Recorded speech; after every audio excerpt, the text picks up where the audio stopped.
Hello students, in the earlier classes we were discussing about the goals of plans of India.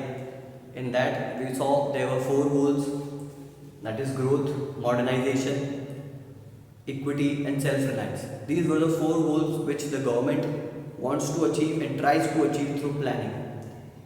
In the last class we discussed about growth, how growth can be achieved and what does growth mean. We'll continue that discussion on growth, and we'll also discuss another goal, that is modernization. So let's first continue about growth. What is growth? Growth can be measured with the help of GDP. GDP is a good indicator of growth. And what does GDP mean? GDP is the market value of goods and services produced. जितनी भी goods and services हमने produce की है उसका total, उसकी market value अगर लगाई जाए तो उसे हम जीडीपी बोलेंगे. ठीक है, here you can see I written what is the meaning of GDP. तो किसी कंट्री का अगर इकोनॉमिक ग्रोथ अगर मेजर करना है तो उसका जीडीपी देख के हम पता लगा सकते हैं. सर कैसे? कि मान लीजिए अगर पिछले 5 साल के कंपैरिजन में या पिछले साल के कंपैरिजन में इस बार जीडीपी ज़्यादा आ रहा है, ठीक है, इसका मतलब उसने गुड्स एंड सर्विसेज ज़्यादा प्रोड्यूस किए होंगे, तभी तो जीडीपी ज़्यादा आ रहा है. जितना ज़्यादा आप गुड्स एंड सर्विसेज प्रोड्यूस करते जाएंगे उतनी ज़्यादा उनका वैल्यू का टोटल बढ़ता चला जाएगा, क्योंकि हमें क्या करना है, उनके वैल्यू का टोटल ही तो करना है. तो जितने ज़्यादा आप गुड्स एंड सर्विसेज प्रोड्यूस करते जाएंगे उनके वैल्यू का टोटल बढ़ता चला जाएगा और हमारा जीडीपी बढ़ता चला जाएगा. तो GDP can be easily taken as a indicator of economic growth. Increase in GDP means increase in economic growth. हाँ, रियल जीडीपी होना चाहिए, नॉमिनल नहीं, मतलब बेस ईयर की प्राइजेस पे निकालेंगे, करंट ईयर की प्राइजेस पे नहीं. ठीक है, ये कॉन्सेप्ट हम नेशनल इनकम में देख चुके हैं, आपको ये पता होगा. चलिए नेक्स्ट है हमारा जीडीपी का कंट्रीब्यूशन. कि जीडीपी का कंट्रीब्यूशन कहाँ से आता है, कौन से ऐसे एक्टिविटीज़ है जो जीडीपी में कंट्रीब्यूट करती हैं. मेजरली हमारी इकोनॉमी जो है वो 3 एक्टिविटीज़ में ही डिवाइडेड होती है, प्राइमरी, सेकेंडरी, टर्शियरी. वही हमने यहाँ पे लिखा है कि अगर उसको सेक्टर वाइज अगर डिवाइड किया जाए तो एक एग्रीकल्चर सेक्टर है, एक हमारा इंडस्ट्री का सेक्टर है और एक हमारा सर्विसेज का सेक्टर है. तो ये 3 सेक्टर जो है वो जीडीपी में कंट्रीब्यूट करते हैं, गुड्स एंड सर्विसेज में कंट्रीब्यूट करते हैं. ठीक है, क्या कितना कंट्रीब्यूट करते हैं. ऊपर मैंने फिगर्स लिखे हैं 1950 के, कि 1950 के अंदर 59% एग्रीकल्चर कंट्रीब्यूट करता था, 13% इंडस्ट्री कंट्रीब्यूट करती थी और 28% जो है सर्विस सेक्टर कंट्रीब्यूट करता था. इसका मतलब ये है कि अगर 100 रुपये के गुड्स एंड सर्विसेज हमारी कंट्री में प्रोड्यूस हो रहे हैं तो उसमें से 59 रुपीज़ कौन कंट्रीब्यूट कर रहा है, कौन हमको कमा के दे रहा है, that is agriculture sector. 13 industry कमा के दे रही है और 28 सर्विस सेक्टर कमा के दे रही है. बहुत ज़्यादा डिपेंडेंस एग्रीकल्चर पर दिख रहा है, दैट इज नॉट गुड. ठीक है, अब 1990 के फिगर्स मैंने नीचे सर्कल में लिखे हुए हैं. तो यानी कि 50 से 90 तक अगर हम आए तो देखते हैं कंट्रीब्यूशन चेंज हुआ या नहीं हुआ. ठीक है, तो देखिए आप क्लियरली देख सकते हैं 59 से वो डिक्रीज होकर कितने पे आ गया, 34.9 पे आ गया.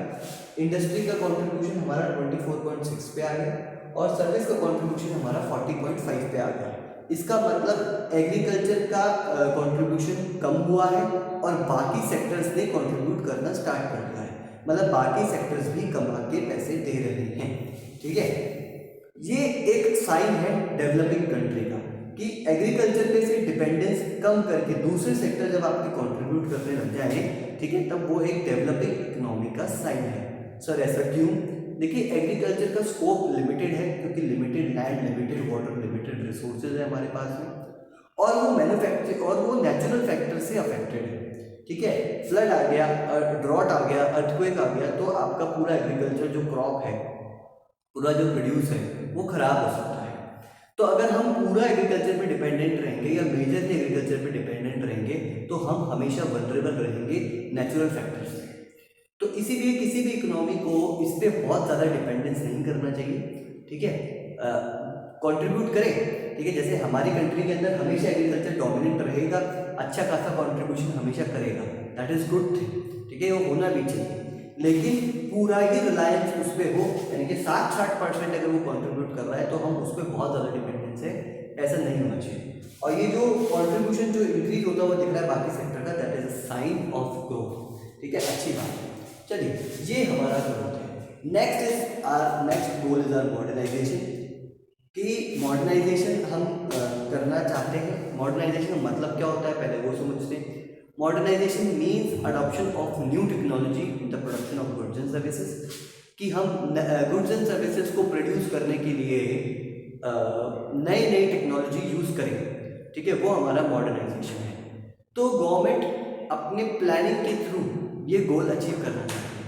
गवर्नमेंट अपनी प्लानिंग के अंदर ये कंसिडर करती है या ये ध्यान में रखती है कि यार कैसे हम नई टेक्नोलॉजी मार्केट में लेके आएँ, कैसे हम नई टेक्नोलॉजी लोगों को यूज़ करने के लिए प्रमोट करें, कैसे नई टेक्नोलॉजी उनको यूज़ करने के लिए एनकरेज करें। ठीक है, या उनको प्रोवाइड की जाए नई टेक्नोलॉजी। ऐसा गवर्नमेंट प्लानिंग में ध्यान में रखती है। क्योंकि देखिए गवर्नमेंट प्लानिंग में ध्यान रखेगी, हम क्या पढ़ रहे हैं, गोल्स ऑफ प्लानिंग।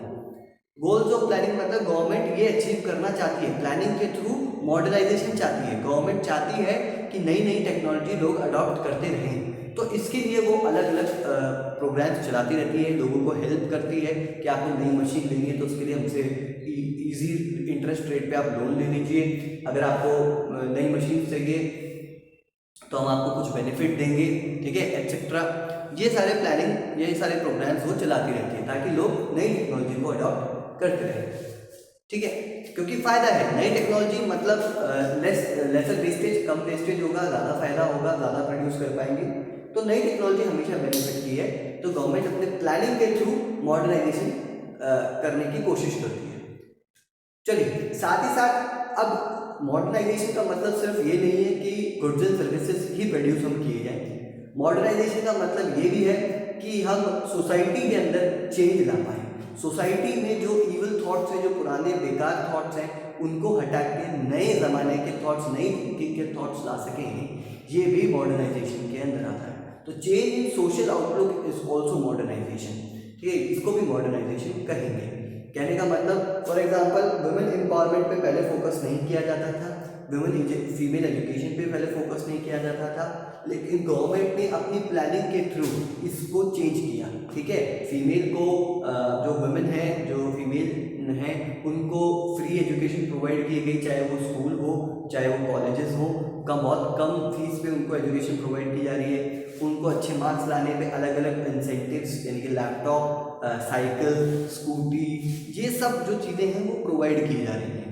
तो ये सब क्या है, ये एक एनकरेजमेंट है, एक प्रमोशन है अपनी प्लानिंग के थ्रू एक सोसाइटी में चेंज लाने का, ताकि सोसाइटी ये माने, ये समझे कि हाँ ये दोनों ही जेंडर जो है वो इक्वल है।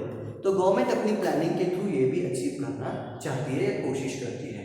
ओके, तो प्लानिंग में सेकंड गोल था हमारा मॉडर्नाइजेशन। इसका मतलब सिर्फ टेक्नोलॉजी चेंज करना ही नहीं, सोशल आउटलुक चेंज करना भी है। 2 गोल्स हम कर चुके हैं। ठीक है, so that's all for today. We will continue our discussion in next class. Thank you.